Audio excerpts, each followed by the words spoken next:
Hi guys, అందరూ ఎలా ఉన్నారు? ఈరోజు అయితే మనం కడప కారం దోశ చేయబోతున్నాము. అదే ఫస్ట్ ఇట్లా పల్లీలను రోస్ట్ చేసుకోవాలి. ఆ తర్వాత ఈ చిల్లీస్ని కూడా ఇంకా ఈ చింతపండును కూడా అంటే రోస్ట్ చేసుకోవాలి దీనిలో కలిపి. ఇతనే మా బుడ్డి హీరో మా ఇంట్లో. ఇలా ఎర్రకారం కోసం ఇలా ఆనియన్స్ని ఇలా చిన్న చిన్న కట్ చేసుకొని దాంట్లో కారం వేసుకుంటే 2 స్పూన్లమైన, అంటే మీకు ఎంత కావాలంటే అంత. ఇంకా ఉప్పు, రాళ్ళ ఉప్పు,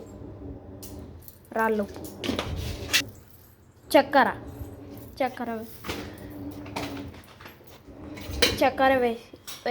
వేయాలి. ఇంకా ఇలా టెక్స్చర్ వచ్చేలా మీరు చూసుకోవాలి. పేస్ట్ లాగా ఇట్లా చేతికి వస్తే ఇట్లా లైట్గా వచ్చేలాగా చూసుకోవాలి.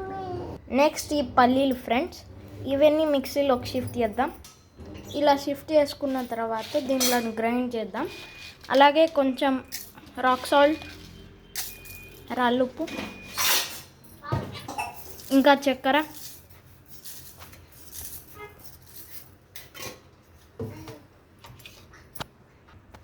హాయ్ గైస్, ఇంకోటి విషయం చెప్పడం మర్చిపోయినాను. గ్రైండ్ చేసుకునేటప్పుడు అంటే ఇలా లిక్విడీగా రావడానికి మీరు కొంచెం నీళ్ళు పోయాలి. కావాలంటే ఇంకొంచెం చక్కెర కూడా వేసుకొని గ్రైండ్ చేసుకోవచ్చు. ఈ స్పెషల్ దోశని మన కారం తినే వాళ్ళ కోసమే గైస్. ఇంకా ఇది ఈ టెక్స్చర్లో వచ్చేలాగా చూసుకోండి, ఫుల్ స్మూతీగా. గైస్, ఇంకా మీకు వైట్ పప్పుల పొడి చేసుకోవాలంటే పప్పుల్ని దాన్ని బాగా గ్రైండ్ చేసుకోండి.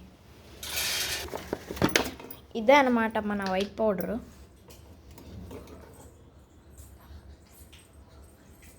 ఇలా టెక్స్చర్ వచ్చేలాగా చూసుకోండి. పోయిమా. ఇంకా ఈ పెన్నాన్ని పొగలు వచ్చే వరకు మీరు వేడి చేసుకోవాలి. ఇలా పొగలు వచ్చేంత వరకు మీరు వేడి చేసుకుంటూ ఉండాలి. మీరు నెయ్యి వేసి ఇలా దోశ పోస్తారు. ఆ తర్వాత ఇట్లా తిప్పుకున్న తర్వాత బాగా కాలాలి. ఇప్పుడు మనం చేసుకున్న రెడ్ పేస్ట్ ఎర్రకారం దానికి బాగా పూయాలి. మీకు ఎక్కువ కారం కావాలంటే ఎక్కువ పూసుకోవచ్చు, తక్కువ కావాలంటే తక్కువ పూసుకోవచ్చు. ఇలా పూసుకున్న తర్వాత మనం ఇందాక చేసుకున్న వైట్ పౌడర్, అదే ఉతపప్పుల పొడి, అది దాని మీద వేసుకోవాలి ఇలా.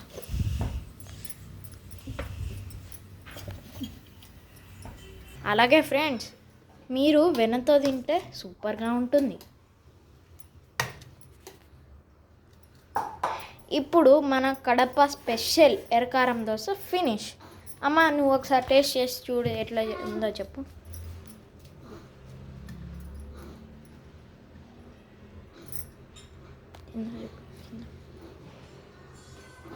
సూపర్ అంట.